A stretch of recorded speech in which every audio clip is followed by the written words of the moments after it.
तो आज का दिन है 28 अप्रैल एंड मैंने अपने सारे पोजीशंस क्लोज कर दिए हैं यहाँ पे। ये जो अकाउंट देख रहे हैं आप, this belongs to my wife. मैंने अपने अकाउंट में कोई ट्रेड आज नहीं किया है। This is what my account is. ये रहा ऑर्डर बुक और इसमें एक बहुत ही अच्छा ट्रेड एग्जीक्यूट करा गया है, वो मैं एक्सप्लेन करूंगा आपको। जहाँ पे बहुत ही छोटे रिस्क के साथ अप्रोक्सीमेटली 2250 रुपीज या 2300 रुपीज का रिस्क के साथ उसमें 19,000 का प्रॉफिट बुक करा गया है। अप्रोक्सीमेटली 1:8 का रिस्क रिवॉर्ड वहां पे मिला है। बट ये जो 18,000 का लॉस है, ये भी एक्सप्लेन करता हूँ मैं। कुछ दिन पहले से हम एक बड़े मोमेंटम फॉल के लिए एनालाइज कर रहे हैं मार्केट को, और उसके हिसाब से उसके कंफर्मेशन का वेट कर रहे थे। इससे पहले भी ये जो मोमेंटम्स आए हैं, इनमें कई बार ऐसा लग रहा था कि शॉर्ट ट्रेड कंफर्म होगा, बट कंफर्म ही नहीं हुआ। और लास्ट डे मार्केट में जिस तरीके का मोमेंटम सेलिंग आया था और रिट्रेसमेंट आया था, तो सेलिंग साइड के कंडीशंस बेसिकली मैंने डिफाइन ऑलरेडी कर रखे थे कि अगर शॉर्ट ट्रेड कंफर्म होता है तो वहां पे टारगेट पोटेंशियल बहुत अच्छा हो सकता है, जिसको पोजिशनली और इंट्राडे दोनों बेसिस पे एग्जीक्यूट करा जा सकता है। जो पोजिशनल ट्रेड मुझे लेना था वो मैं अपने अकाउंट में नहीं लेना चाहता था, क्योंकि फिर वो इंट्राडे ट्रेड्स के साथ कॉन्फ्लिक्टिंग हो जाता है। कई बार वहां पे बुलिश ट्रेड भी दिख रहा होता है, बट वो मैं एग्जीक्यूट नहीं कर पाता बिकॉज मेरा पोजीशन ऑलरेडी शॉर्ट साइड में चल रहा होता है। इसलिए डिसाइड करा था कि एक अमाउंट डिप्लॉय करेंगे दूसरे अकाउंट में, जिसको ज्यादा टच नहीं करेंगे अंटिल वो फेलियर कंफर्म कर दे, और बाकी दूसरे अकाउंट में इंट्राडे ट्रेड्स पे फोकस करेंगे। बट जो भी कंफर्मेशन के पॉइंट्स हमने डिस्कस करे थे, उसमें से कोई भी बिहेवियर मार्केट ने कंफर्म नहीं करा है, और इसलिए यहाँ पे इंट्राडे ट्रेड जो है वो बहुत ही छोटा ट्रेड यहाँ पे एग्जीक्यूट करा गया है। जो शॉर्ट के लिए कंडीशन हमने एक डिफाइन करा था कि मार्केट में अगर इस एरिया में ओपनिंग होती है और मार्केट इस हाई का ब्रेकआउट करता है और ब्रेकआउट के साथ ही फेल करके बड़ा मोमेंटम करता है, तो इंट्राडे ट्रेड का कॉन्सेप्ट था कि अगर रिट्रेस करेगा तो हायर लेवल पे फिर से शॉर्ट ट्रेड लिया जाएगा। उसके अलावा अगर मार्केट फेलियर कंफर्म करता है और यहीं पे साइडवेज होने के बाद कंटिन्यू करता है, तो भी वहां पे ले सकते हैं। बट एक पॉइंट जो मार्केट ने मॉर्निंग में ही शो कर दिया कि ओपनिंग के साथ ही मार्केट ने स्टॉप लॉस कंडीशन यहाँ पे हिट कर दिया। मतलब जो इस ट्रेड के फेलियर का कंडीशन बन रहा था कि अगर मार्केट ने इस पॉइंट को टेस्ट कर लिया, फिर सेलिंग साइड का व्यू ही खत्म हो जाता है फॉर दैट पर्टिकुलर डे। अब यहाँ पे मेरा ट्रेड फिर क्यों एग्जीक्यूट हुआ, तो मैंने रात में ही क्या करा था, एनालाइज करके एक जीटीपी ऑर्डर यहाँ पे लगा दिया था। जो पोजिशनल ट्रेड प्लान कर रहा था मैं, वो 23,000 पी में प्लान कर रहा था फॉर 8 मई। तो इसमें मैंने जो एनालाइज करा था कि अगर मॉर्निंग में मेरे को ओपनिंग में एक अच्छा प्राइस मिल जाएगा तो पोजिशनल ट्रेड ले लेंगे, बिकॉज वहां पे बहुत बड़े लॉस होने के चांसेस नहीं है, बिकॉज वो बहुत deep out of the money है। तो वहां से अगर 100-150 पॉइंट और भी अगेंस्ट चला जाता है तो बहुत बड़े लॉसेस यहाँ पे नहीं हो सकते। इसलिए मैंने क्या डिसाइड करा था कि मार्केट शायद वापस इन प्राइसेस पे नहीं आएगा, तो मे बी एक पोटेंशियल एंट्री पॉइंट जो हो सकता है, जो कि एक अच्छा प्राइस दे सकता है मॉर्निंग में, वो ये हो सकता है।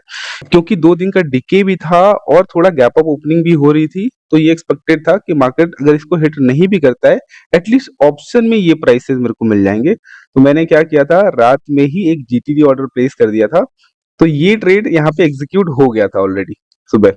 तो 1500 क्वांटिटी एग्जीक्यूट हो गया था। उसके बाद एक लोअर प्राइसेस पे 75 क्वांटिटी मैंने और ऐड करा था, बिकॉज थोड़ा सा बेनिफिट ऑफ डाउट मैं यहाँ पे दे रहा था कि शायद इस ब्रेकआउट के बाद भी अगर फेलियर कंफर्म हो जाता है तो भी ये trade as it is valid रहेगा। बट यहाँ पे भी जब मार्केट ने कंफर्म नहीं करा, तो फिर दूसरा कॉन्सेप्ट यहाँ पे यूज करा है बेसिकली मैंने। यहाँ पे अगर मार्केट एक मेजर रेंज में रहता है और मार्केट में डायरेक्शन कंफर्म नहीं हो पाता है, यहाँ तक तो मार्केट में सेलिंग प्रेशर था हायर लेवल पे, तो यहीं से सेलिंग प्रेशर कंफर्म हो सकता था, इस एक्सपेक्टेशन में ऑलरेडी शॉर्ट ट्रेड प्लान कर लिया गया था। बट अगर मार्केट में बाइंग साइड मोमेंटम होना है और एक अच्छा रिस्क रिवॉर्ड का ट्रेड मिलना है, तो फर्स्ट मोमेंटम में इस सेलिंग के अगेंस्ट नहीं एंटर कर सकते, क्योंकि वहां पे मार्केट बहुत वोलेटाइल होता है, ऑप्शन प्राइस के बिहेवियर बहुत रैंडम होते हैं, और आप कहीं भी ऑप्शन में एंटर करोगे बाइंग साइड में, तो डिफाइंड एसएल के साथ एक अच्छा रिस्क रिवॉर्ड अचीव करना बहुत मुश्किल हो जाता है। तो वैसे केसेस में अगर मार्केट जब तक बाइंग का स्ट्रेंथ कंफर्म ना कर दे, तब तक एक अच्छे रिस्क रिवॉर्ड वाला ट्रेड नहीं मिल पाता है। और ऐसे केसेस में स्ट्रेंथ कंफर्म कैसे होता है कि जब भी मार्केट अपने 2 स्विंग्स को रिवर्स कर ले। बेसिकली यहाँ पे मार्केट बाइंग साइड किया, रिट्रेस करा और ब्रेकआउट करा, तो यहाँ से फेलियर हो सकता था। बट जब मार्केट ने इस सेलिंग कैंडल को रिवर्ट कर दिया, तो यहाँ पे स्ट्रेंथ कंफर्म हो गया, बिकॉज मार्केट में 2 swings with in the range market ने रिवर्स कर दिया है। तो जनरली मार्केट एक थर्ड मोमेंटम भी देता है। बट थर्ड मोमेंटम में एंटर करने का तरीका क्या होता है कि जब मार्केट इस स्विंग के रिवर्सल के बाद, जब मार्केट अगर रिट्रेस करता है और इस रिट्रेसमेंट के बाद अगर सपोर्ट मार्केट ने क्रिएट कर लिया है, एस्टैब्लिश कर लिया है, तो कोई भी मोमेंटम सेलिंग जो है वो रिवर्स हो सकता है। तो इसलिए मैंने क्या करा था, आई वेटेड कि कोई मोमेंटम सेलिंग आए तो मैं अपना पुट का पोज़ीशन एग्ज़िट कर दूँगा और वहीं पे एक छोटा-सा कॉल साइड का ट्रेड ले लेंगे बिकॉज़ कॉल साइड में एक बहुत बड़े मोमेंटम का एक्सपेक्टेशन मुझे पर्सनली नहीं था, तो मैं कॉन्फिडेंटली बहुत बड़ा पोज़ीशन तो नहीं लेने वाला था और इसलिए मैंने अपने अकाउंट में भी ट्रेड नहीं किया। तो यहाँ पे देखेंगे तो इस पॉइंट पे जब ये मोमेंटम सेलिंग आया और यहाँ पे वीक फॉलो थ्रू कैंडल मिला और नेक्स्ट कैंडल में जब मार्केट ने पिछले कैंडल का हाई ब्रेक करा और क्लोज नीचे करा, this is a very good pattern कि मार्केट में अगर ऑलरेडी स्ट्रेंथ कंफर्म हो चुका है और अगर आप एक मोमेंटम सेलिंग का रिवर्सल ट्रेड करना चाहते हैं तो ये एक बहुत अच्छा एंट्री सिग्नल होता है जहां पे मार्केट पिछले कैंडल का हाई ब्रेक करता है बट क्लोज नहीं करता है और नेक्स्ट कैंडल में कंटिन्यू करने लग जाता है। तो मेरी जो एंट्री जो एग्जिट था बेसिकली इसका एग्जिट 38 रुपीज पे था विच इज एट अराउंड 11:18 पे और यहाँ पे मैंने 975 क्वांटिटी एग्जिट करा था और उसके बाद 11:24 पे बाकी के 600 क्वांटिटी भी मैंने पुट के एग्जिट कर दिए थे। अब इसके बाद 11:24 पे ही क्योंकि यहीं पे फेलियर कंफर्म हो रहा था इस डाउन मूव का, तो यहीं पे एक छोटा सा क्वांटिटी करंट वीक की एक्सपायरी में एट द मनी इस समय प्राइसेस जो चल रहे थे अप्रोक्सीमेटली 229 स्पॉट पे, तो 200 का कॉल साइड का ट्रेड यहाँ पे लिया गया 375 क्वांटिटी 450 क्वांटिटी उतने अमाउंट में आ नहीं रहा था बिकॉज एक छोटा सा अमाउंट डिप्लॉय करना था पोजिशनल के लिए, उसमें ऑलरेडी मेरे को 18,000 का लॉस हो चुका था, तो रिमेनिंग अमाउंट से ही जितना क्वांटिटी मिला मैंने यहाँ पे एग्जीक्यूट कर दिया। तो 1125 पे मेरे को 140 रुपीज की एंट्री प्राइस मिली। अगर इसका हम चार्ट चेक करें तो यहाँ पे मेरे को एंट्री मिला और यहाँ पे एग्जीक्यूटेड ऑर्डर्स भी दिख रहे हैं। तो इस कैंडल में बेसिकली इस कैंडल में यहाँ कहीं पे 140 के आसपास ही मैंने एंटर कर लिया था क्योंकि यहाँ पे स्टॉप लॉस भी बहुत छोटा था। तो अब इसके फेलियर के लिए ये लो का स्टॉप लॉस एक कंफर्म स्टॉप लॉस है बट इसकी जरूरत पड़ती नहीं है इस तरीके के एंट्री में, तो मैंने 134 के आसपास का स्टॉप लॉस यहाँ पे रखा था और 140 का एंट्री प्राइस मेरे को मिला था, तो 6 रुपए के स्टॉप लॉस के साथ ये ट्रेड एग्जीक्यूट करा गया जिसमें इस पॉइंट के बाद एक्सपेक्टेशन ये था कि थर्ड वेव जनरली कैसे होता है कि मार्केट नया हाई बनाता है और एक कंटिन्यूएशन मिलता है। तो जब ये मार्केट यहाँ से रिजेक्ट होना शुरू करा तो मैंने थोड़ा क्वांटिटी रिड्यूस करा और रिमेनिंग क्वांटिटी होल्ड करा, जहाँ पे थोड़ा क्वांटिटी यहाँ पे एग्जिट हुआ, थोड़ा क्वांटिटी यहाँ पे एग्जिट हुआ। तो इस हिसाब से इस ट्रेड में जो रिस्क था इन्वॉल्व वो 2250 से लेके 2300 रुपए तक का था और जो टोटल प्रॉफिट इसमें बुक हुआ है वो 90,653 रुपीज का हुआ। That was a very small intraday trade, ज्यादा क्वांटिटीज यहाँ पे थी नहीं और जो एग्जिट्स है वो ऑर्डर बुक में हम देख सकते हैं। ये रहा एंट्री प्राइस 140.66, पहले कुछ क्वांटिटी 178 पे एग्जिट करे गए, फिर एक लॉट यहाँ पे 215 पे एग्जिट करा गया और दूसरा लॉट भी ट्रेलिंग के साथ 215 पे ही एग्जिट हो गया है यहाँ पे। अब ये जो ट्रेड है एक बहुत अच्छा ट्रेड है बट यहाँ पे बहुत बड़े मोमेंटम एक्सपेक्ट नहीं कर सकते, बट अगर एंट्री एक बहुत ही छोटे एसएल के साथ बन जाती है तो भी एक बहुत अच्छा रिस्क रिवॉर्ड यहाँ पे अचीव किया जा सकता है। अब अगर हम पोजिशनल ट्रेड के बारे में बात करें तो यहाँ पे फिर से मार्केट हायर लेवल को पुश हो चुका है, राइट। अब यहाँ पे जो सेलिंग हुआ है इसमें लोअर लेवल पे फिर से एक्यूमुलेशन किए बिना ही मार्केट बड़े मोमेंटम के साथ ऊपर जा रहा है। Again this seems to be non sustainable, right. तो अब यहाँ से जब भी वीकनेस कंफर्म होगा फिर से मैं शॉर्ट जाऊंगा और टारगेट एक्सपेक्टेशन वही रहेगा कि मार्केट में इन लोअर एरियाज तक होल्ड करा जाए जब भी मार्केट में इस तरीके का शॉर्ट ट्रेड कंफर्म हो। बट फिलहाल के लिए मार्केट ने आज के दिन के लिए स्ट्रेंथ कंफर्म करा है तो आज के दिन अब गिरने के चांसेस बहुत कम है और फ्रेश सेटअप चाहिए होगा सेलिंग साइड का।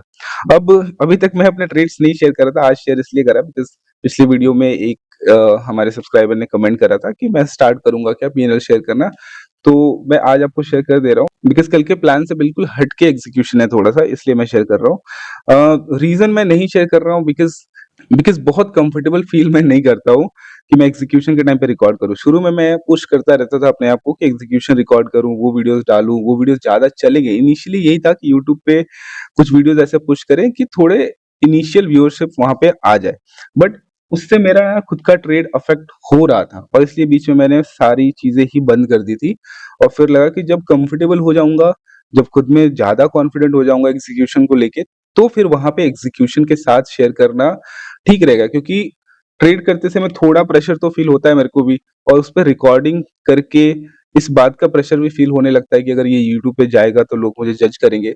एंड टू बी ऑनेस्ट मुझे बहुत फर्क पड़ता था, अभी भी पड़ता है, बट मैं कोशिश कर रहा हूँ कि अपने आप को थोड़ा सा इस एरिया में भी ट्रेन करूँ कि मैं अनअफेक्टेड रहूँ किसी भी तरीके के जजमेंट से।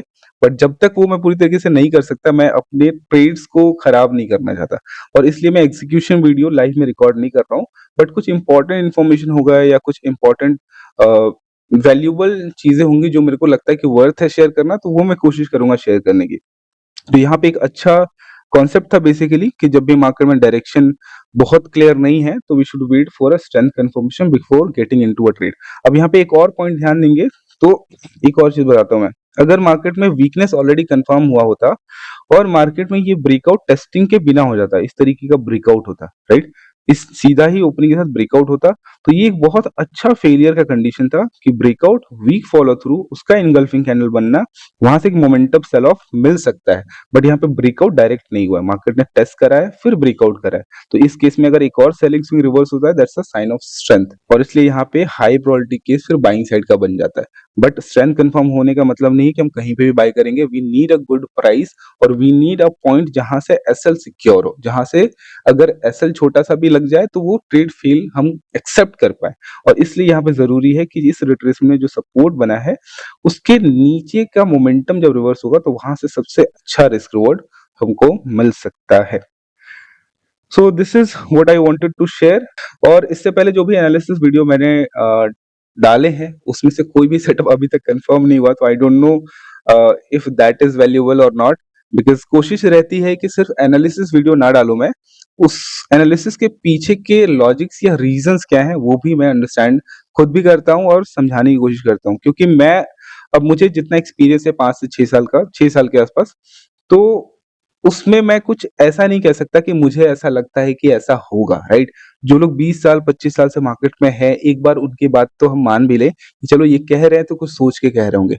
बट मेरे पास ऐसा भी नहीं है कि मेरे को कुछ लग रहा है तो मैं बोल रहा हूँ। मेरे को उसके लिए इस तरीके का डेटा चाहिए होता है कि मार्केट में उस तरीके के कंडीशन में मार्केट जनरली कितने तरीके से बिहेव कर सकता है और उस बिहेवियर का कंफर्मेशन का कंडीशन क्या हो सकता है, और जो भी ट्रेड पॉसिबिलिटी कंफर्म होता है उसके बेसिस पे एग्जीक्यूट करने की कोशिश करता हूँ। बट यहाँ पे मेरे से भी थोड़ी गलती हुई, बिकॉज़ मैं बहुत ज़्यादा बायस्ड होने के बाद मैंने ऑलरेडी जीटीटी ऑर्डर में इसको एग्जीक्यूट करा दिया।